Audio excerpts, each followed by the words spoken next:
महाराज वो बोले कि एक बार की बात है कि कश्यप जी की पत्नी दिति मैया ने महाराज संध्या वेला के समय कश्यप जी से रति की याचना की। महाराज कश्यप जी ने दिति मैया को बहुत समझा। बोले कि हे देवी, अभी संध्या वेला का समय चल रहा है, इस समय भगवान भोलेनाथ अपने गणों के साथ विचरण करते हैं। तो बोले कि हे देवी, तुम अभी इस बेला में रुक जाओ और यह बेला बीतते ही मैं तुम्हारी याचनाओं को मैं पूर्ण करूंगा। अब महाराज दिति मैया नहीं मानी।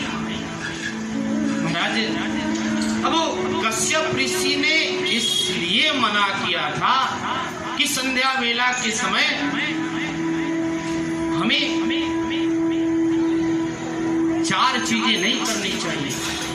शास्त्र में कहा गया है, चत्वार्जितानि कर्माणि संध्यायां वर्जयेतुधः आहारं मैथुनं निद्रां तथा संपाठमेव च।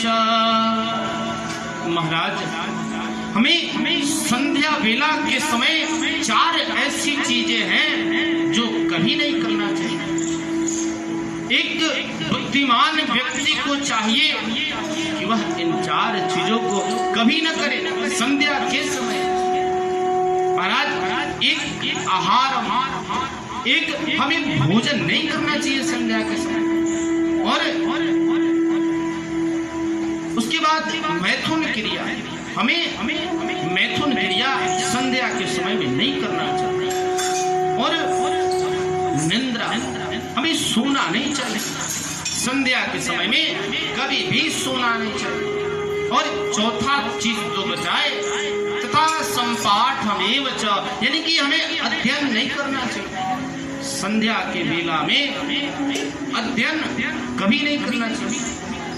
अब ये जो हम 4 चीजें बताए हैं, इसको यदि हम कर रहे हैं तो इनके करने से क्या होती है, हमारे शास्त्र ये भी लिखते हैं आहारात् जायते व्याधि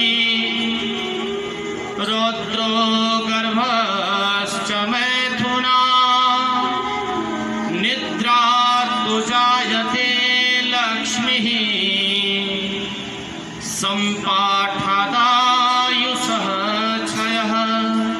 महाराज शास्त्र कहते हैं कि हमें संध्या के समय में आहारा जायते व्याधि, संध्या के समय में भोजन करने से हमें व्याधि प्राप्त होती है, नाना प्रकार के पीड़ा उत्पन्न होते हैं महाराज। और रौद्रो गर्भश्च मैथुनात्, यानी कि संध्या के समय में मैथुन करने से हमारे जो पुत्र उत्पन्न होते हैं ना, वो असुर स्वभाव के होते हैं। इसलिए हमें संध्या के समय में मैथुन क्रिया नहीं करना चाहिए। और निद्रात् जायते लक्ष्मी, यानी कि हमें संध्या के समय में सोने से महाराज लक्ष्मी क्षय होती है। और संपाठादायुषः क्षय, यानी कि संध्या के समय में हमें पढ़ने से, स्वाध्याय करने से हमारी आयु की क्षय होती है। तो इसलिए हमें ये 4 चीजें कभी नहीं करना चाहिए। और महाराज कितना हूं समझाए, लेकिन दिति मैया नहीं मानी, वो कश्यप जी से जिद करने लगे। महाराज अब कश्यप जी बेचारे क्या करें। अब कश्यप जी ने उनकी इच्छाओं को पूर्ण किया।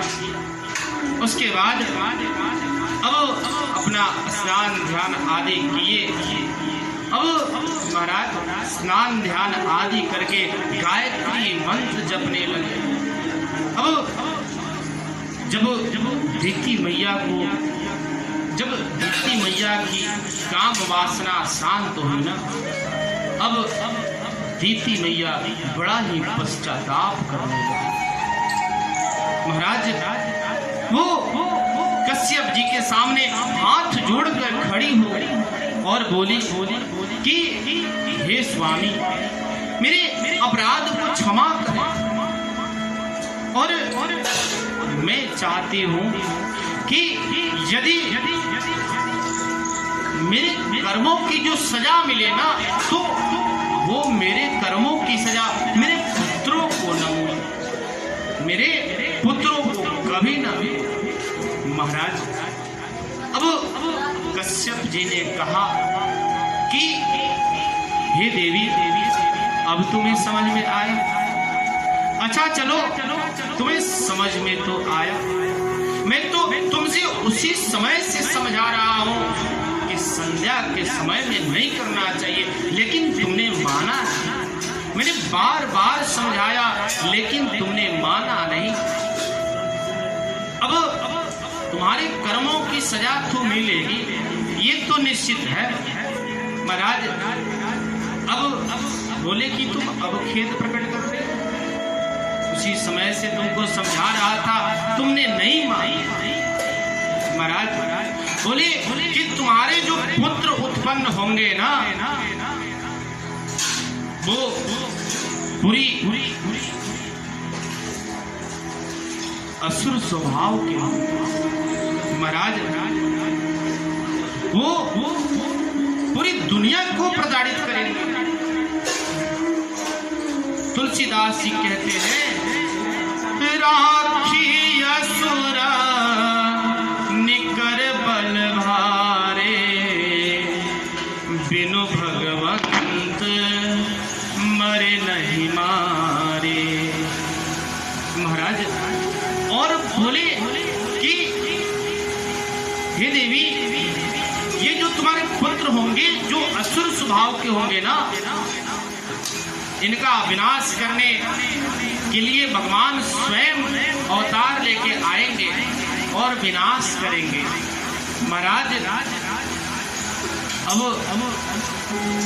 भगवान बोले, अब उसके बाद कश्यप जी बोले, अच्छा चलो, बाद में तुम्हें पश्चाताप तो हुआ, कम से कम बाद में तुम्हें पश्चाताप तो हुआ। तो बोले, पुत्रस्यैव तु पुत्राणां भवितैकः सतां मतः, गास्यन्ति यद्यसः शुद्धं भगवद्यशसा